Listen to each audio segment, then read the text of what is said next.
Hi everyone, and welcome back to Imagination Arts. I'm Tanya with Imagination Arts, and in this video today we were going to be going over a colored pencil piece. It's a watercolor pencil piece that I started a few days ago and I finished it up, and we're going to be going over this in this video. Hope you enjoy this. Be sure and subscribe and click that like button and leave me a comment below to let me know what you think.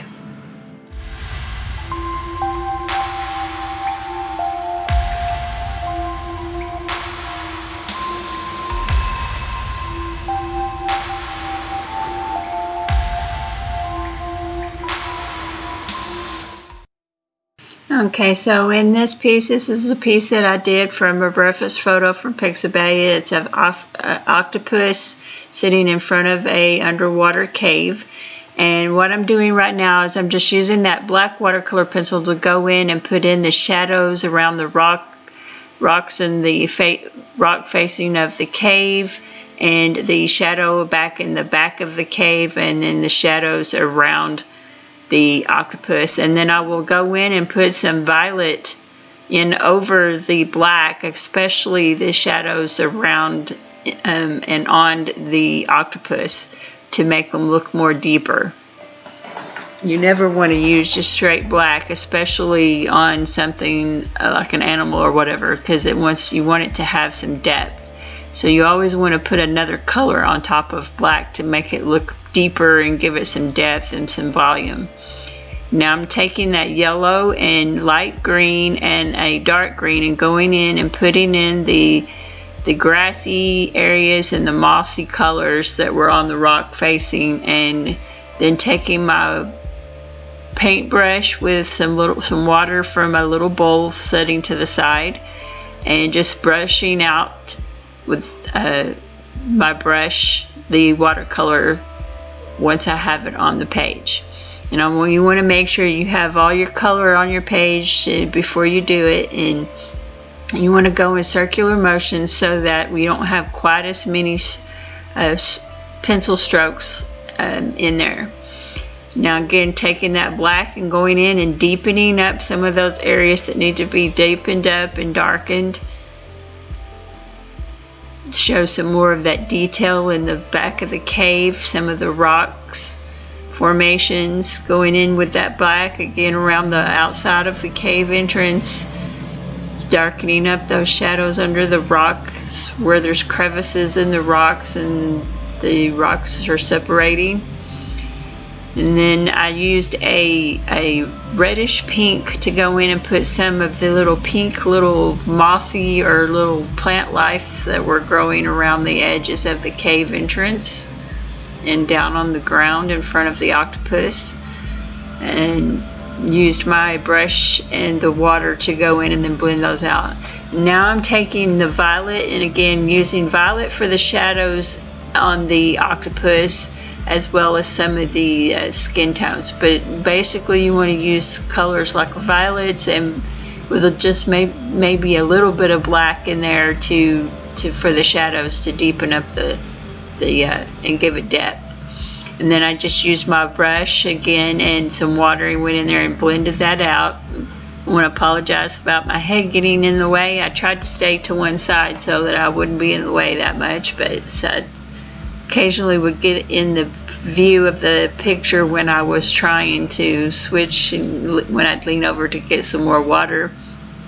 And I also want to mention that when I'm dipping my brush into the water to get water to blend out the watercolor pencils, I've got a little paper towel over there that I'm dabbing it on, because you don't want to have too much water, because then you'll be removing too much of your pigment off the paper. Another thing I want to mention is that with watercolors are very forgiving. So like if you've got something too dark, just take some clean your brush in the water, just get some water on your brush and then go in there and you can scrub. And you can see what I'm doing here is I'm putting in some highlights on the octopus by just using some clean water and then going in and putting in the areas and then dabbing those areas with a paper towel to bring the color off of the page. Now again, going in there with that deep violet, darkening up some of the areas around the edges, crisping up the edges of the octopus, putting some more details in there.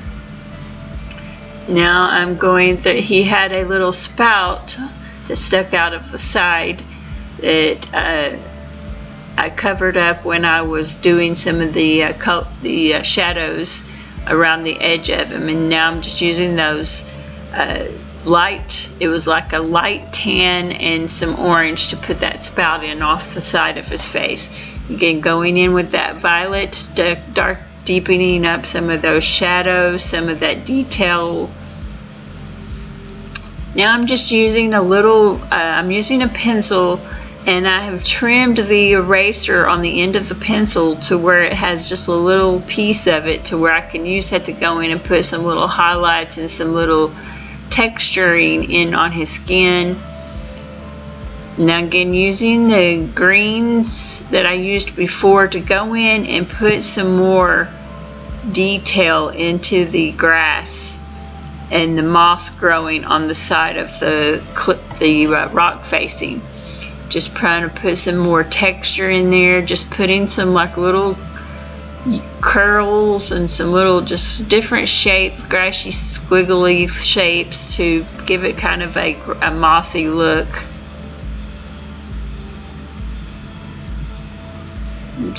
The light is kind of washing that out so you can't really see it, but there's just like little squiggles around there. And I used a darker red and went into the pink areas and did little squiggles to give it the texture of the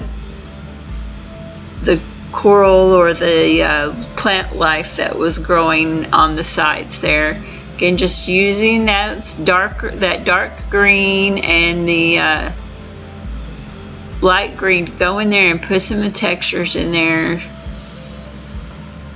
and the detailing of the moss growing and some of the vines or the seaweed coming down from the top of the cliff, from the top of the cave entrance.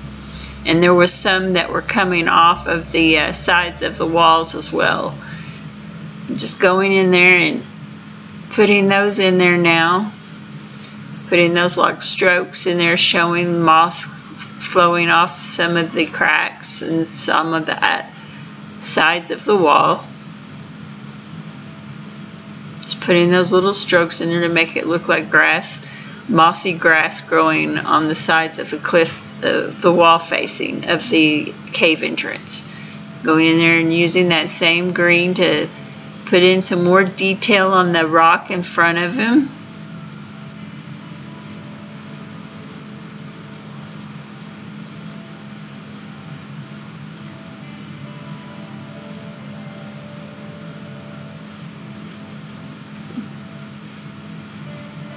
Switching colors now and going in and putting in some more of those darker, just you want to use different colors. You don't want to have it all the same color. You want to give it some depth, and then I'm using that blue kind of color to go in there and put some like shading into around the pinks areas of the little plant life that was growing.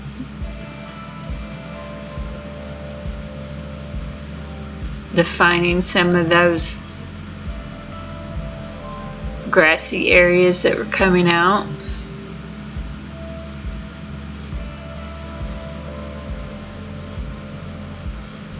And using that green to just go in and put in those little lines, put in some little streaks that look like long pieces of moss growing off of the facing of the cave opening.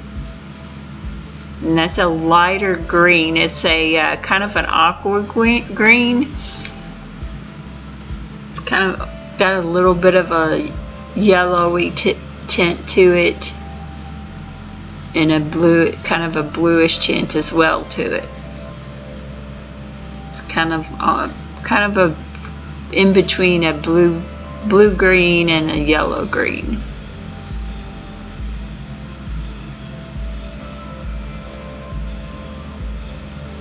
again continuing, and then I just blended that out, and there. Okay, and here is the finished piece, and as you can see from the piece that I have up, I actually went back and did some more detailing with a reddish brown to put in the little squigglies on his skin to give his skin more texture and make him look more realistic, as well as on his tentacles. I then used a white paint pen to go in and bring out those suction cups a little more on his tentacles, as well as put some highlights on his head and around his eyes and on his body. And as you can see, it gave it a lot more depth by doing that. And again, it's all in the artist view. You know, you can when you're happy with it, then your piece is done. But if you're not happy with it, then it just means you just need to continue working on it. It's all in the artist eye. And again, I used Canson watercolor paper 9x12. I used Aquarelle, Faber-Castell Aquarelle watercolor pencils, and a Faber-Castell Aquarelle water-soluble pencil, and I sketched it all out on the Canson watercolor paper, and then used my Aquarelle watercolor pencils to put down the color, and then a paintbrush and a little bowl of water to blend out the watercolors.